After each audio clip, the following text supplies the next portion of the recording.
What's up, everyone? Trey, Lyle, Frontstretch.com here, joined by Michael Massie, our content director, and our IndyCar editor, Alex Gintz. Alex, before we get into the race, my question is, did you ever feel overwhelmed by the amount of fenders here at the racetrack? Oh, yeah, absolutely. Completely anxiety-ridden by it. I'm probably never going to recover.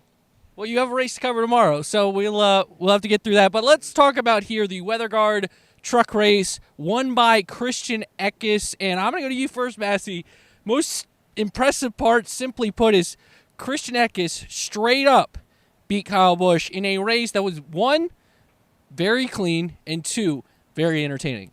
Oh, yeah, it was an awesome race. And I think when we had that caution at the end, I was thinking, oh, no, here we go. Truck Series, gonna Truck Series. But no, they all kept it together. There could have been so many wrecks tonight. They kept it clean. Eckes beat Busch at one of his best tracks. I mean, who else has swept an entire weekend at Bristol before? No one. It's Kyle Busch. It's his track. He dominates here in trucks. The only other time I can think of someone else beating him here was Ryan Blaney, 2015, and look where that guy ended up.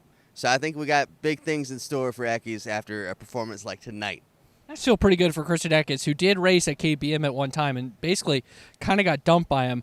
Moving over here to Alex, another part of this race, we had a little bit of fisticuffs after the race. Not Matt Crafton. It was Stuart Friesen and Nick Sanchez got into it a little bit after some contact, which was that caution that Massie mentioned. Mm-hmm.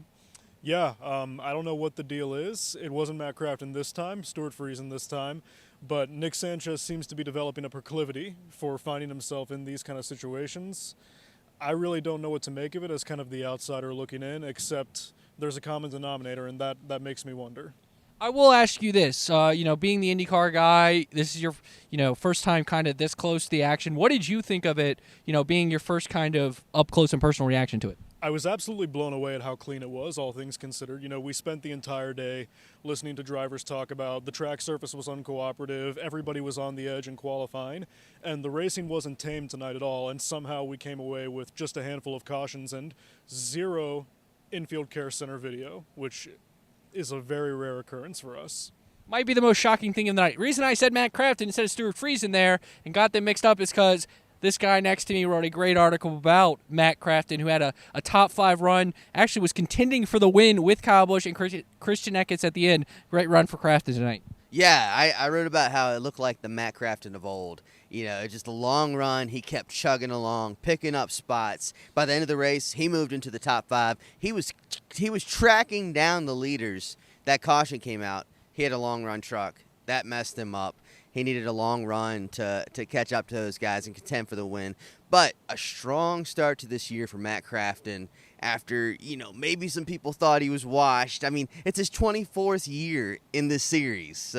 But good night for him. He's proven he's still got what it takes. Ultimately, it was a great night for Christian Eckes. He gets the win, and also you feel very promising about the Cup Series race, the Food City 500, back on the concrete tomorrow. We'll have coverage for you at frontstretch.com with Michael Massie, with Alex Gintz. I'm Trey, Lyle, saying good night, everybody.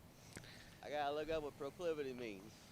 This is Harrison Burton, driver the number 21. Make sure to hit that subscribe button. Also, check out one of these two videos beside me.